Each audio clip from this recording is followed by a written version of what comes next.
नमस्कार दोस्तों, कैसे हैं आप सब। आज हम बात करेंगे सुहागन स्त्रियों के बारे में। कुछ नियम, सुहागन स्त्रियों को किन किन बातों का ध्यान रखना चाहिए, किन किन चीज़ों का दान नहीं करना चाहिए, क्या विशेषता ध्यान रखना चाहिए, तो इन सब बारे में हम बात करेंगे। अगर आप मेरे चैनल पर नए हैं तो ऐसी जानकारी के लिए चैनल को सब्सक्राइब कर लीजिए और बेल आइकन को प्रेस कर लीजिए ताकि नए वीडियोज़ की नोटिफिकेशन आपको सबसे पहले मिल सके। तो चलिए हम बात करते हैं सुहागन स्त्रियों के बारे में। देखिए, सुहागन होना बहुत भाग्य की बात है। और देखिए, छोटी छोटी बातों को लोग मानते नहीं हैं, अंधविश्वास समझते हैं, लेकिन जब दुख आ जाती है, दुख हो जाती है, उसके बाद समझते हैं।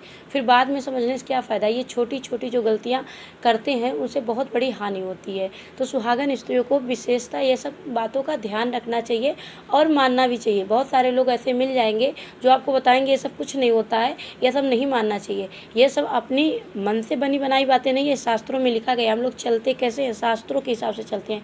जो उसमें लिखा गया, जैसे बताया गया रहने के लिए, जैसे हमें जैसे कोई व्रत होता है, जैसे आप बृहस्पतिवार का व्रत मान लीजिए, शास्त्रों में ही बताया गया कि उसमें पीला वस्त्र धारण करें। भगवान विष्णु को पीली चीज़ें पसंद है, पीली चीज़ों का भोग लगाए। माता को मीठी चीज़ें पसंद है, मीठी चीज़ों का भोग लगाए। यह चीज़ें तो मान लेते हैं, लेकिन अभी पैसा आने की कोई बात बताया जाए तो उसको मान लेते हैं। लेकिन जैसे ऐसी कोई चीज़ बताई जाए तो उसको कहेंगे ये सब अंधविश्वास है, ऐसा कुछ नहीं है। लेकिन नहीं, ये अंधविश्वास नहीं है, सब शास्त्रों में बताया गया है। ये सब चीज़ों को मानना चाहिए। अगर आप अपना भला चाहती हैं, हर सुहागन स्त्रियों के लिए बता रही हूँ, अपना भला चाहती हैं तो इन सब चीज़ों का ध्यान रखें जो मैं बताऊँगी। तो बहुत सारी ऐसी चीज़ें हैं, इन सब चीज़ों का कभी त्याग भी नहीं करना चाहिए और इन चीज़ों को किसी को देना भी नहीं चाहिए। तो चलिए हम जानते हैं वह कौन सी चीज़ें हैं। तो सबसे पहला जो है वह है सिंदूर। देखिए, सिंदूर जो होता है, सिंदूर से हमारी शादी होती है और सिंदूर का बहुत बड़ा महत्व होता है। सब श्रृंगार में सबसे बड़ा श्रृंगार सिंदूर ही माना जाता है। तो सिंदूर जो है, जिससे हमारी शादी होती है, जिस सिंदूर से, सिंदूरदानी से शादी होती है, जिसे सिंदूरा बोलते हैं, उस सिंदूर को किसी से शेयर ना करें, किसी को देना। जैसे आपके घर पे बहुत मेहमान ही आ गए या फिर कोई ननद भी आ जाती है, कोई भी आ जाता है तो सिंदूर नहीं लाते हैं, तो कहते हैं कि सिंदूर दे दो लगाने के लिए। तो उनके लिए आप अलग से डिब्बी रखिए, अलग से कुछ भी आप रखिए, तो उससे वह सिंदूर लगाएं। सिंदूर दे दीजिए लगाने के लिए। और जो शादी वाला सिंदूर है जिसे आप लगाते हो, देखिए सिंदूरा से तो कोई नहीं लगाता, हर कोई डिब्बा में, मतलब डिब्बी में किसी में करके रखते हैं, उसी से लगाते हैं। तो वह सिंदूर किसी को शेयर नहीं करनी है। ना सिंदूरा का जो आप निकाल के सिंदूरा से रखे हैं अलग जगहों पर, वह भी शेयर नहीं करनी है। आपको उसको संभाल के रखना है।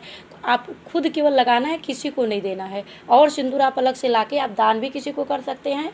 और जैसे बहुत चीज़ों में दान करते हैं लोग, तो कर सकते हैं और लगाने भी दे सकते हैं। लेकिन अपने सिंदूरा के सिंदूर कभी गलती से ना किसी को देनी है और ना ही लगाने, मतलब किसी और को लगाने देना है रख के कि लो लगा लो, कोई बात नहीं, दे नहीं रहे लेकिन लगा तो क्यों रही हैं। तो ऐसा भी ना सोचें। सिंदूर देना ही नहीं है, किसी को भी नहीं देना है सिंदूरा का सिंदूर। और हमारा जो दूसरा चीज़ है मंगलसूत्र। मंगलसूत्र जैसे पुराना हो गया या फिर नया ही है, पहना आपने, किसी ने कह दिया बहुत सुंदर है, तो उसने कहा कि चलो हमको इस पार्टी में पहनने के लिए देना है, बहुत सुंदर है। तो यह चीज़ कभी भी मत कहिए। कोई भी आपसे कह रहा है कि ये चीज़ें दे दो, तो आप साफ इस चीज़ को मना कर दीजिए। कुछ और ले लो या फिर दूसरा कुछ ले लो जो हमने गले में नहीं डाला है। लेकिन मंगलसूत्र ऐसी चीज़ नहीं है जो हम किसी को कह दें कि दे दो और दे दें। इससे आपके जो वैवाहिक जीवन है उस पर प्रभाव पड़ता है। तो आपको मंगलसूत्र जो है ना तो किसी को देना चाहिए और ना ही मतलब पहनना चाहिए किसी का। देने वाले को भी असर पड़ता है, पहनने वाले को भी असर पड़ता है। तो दोनों काम नहीं करनी चाहिए, कभी भी ना मांगना चाहिए किसी से और ना ही अपना देना चाहिए। कोई मांग रहा है ये इन चीज़ों को, तो आप साफ मना कर दीजिए कि इस चीज़ को नहीं दे सकते, आप कुछ और दे दीजिए। गले में पहनने वाले भी बहुत सारी चीज़ें हैं आप यूज नहीं किए हैं, रखी हैं, तो उसको दे दीजिए। लेकिन ये चीज़ें देने वाली नहीं है, इसको कभी भी किसी को मत दीजिए। चाहे भले खास अपनी बहन ही क्यों ना मांग रही हो, भाभी ही क्यों ना मांग रही हो, फिर भी आप मत दीजिए। यह चीज़ें नहीं दी जाती है। दूसरा हमारा हो गया मंगलसूत्र। तीसरा हो गया बिछिया, जो पैरों में पहने जाते हैं, बिछिया। इसका भी सुहाग से बहुत बड़ा महत्व, इसका सुहाग से बहुत बड़ा इसका वो है, महत्व है। बहुत सारे लोग नहीं मानते इन सब चीज़ों को, लेकिन ये छोटी छोटी चीज़ें बहुत मायने रखती हैं। बिछिया जो हम पैरों में डाल लिए, उसको कभी किसी को देना नहीं। जैसे पुराना हो गया तो किसी को दे देते हैं उतार के, आप चेंज करके दूसरा ले सकते हैं। सुनार के यहाँ जाइए, आप चेंज करके दूसरा ले लीजिए। और लेकिन ये नहीं कि पुराना हो गया किसी को हम दे दें, हम चलो नया डाल लेते हैं, या फिर ऐसे ही हम डालें, हमको पसंद नहीं आया, थोड़ा बड़ा है या हमको थोड़ा छोटा चाहिए, इस हिसाब से दूसरे को दे दें। तो ऐसा नहीं करना चाहिए। पैरों में जो पहन लिए उसको फिर किसी को वह बिछिया भी नहीं देनी चाहिए। इस चीज़ का ध्यान रखना चाहिए। बिछिया वह नहीं देनी चाहिए आपको। कोई मांगता भी है तब भी आप इसको मन नहीं दे सकते, आप साफ मना कर सकते हैं। और चौथा हमारा शादी का जोड़ा। जिस जोड़े में हमारी 7 फेरे हुई है।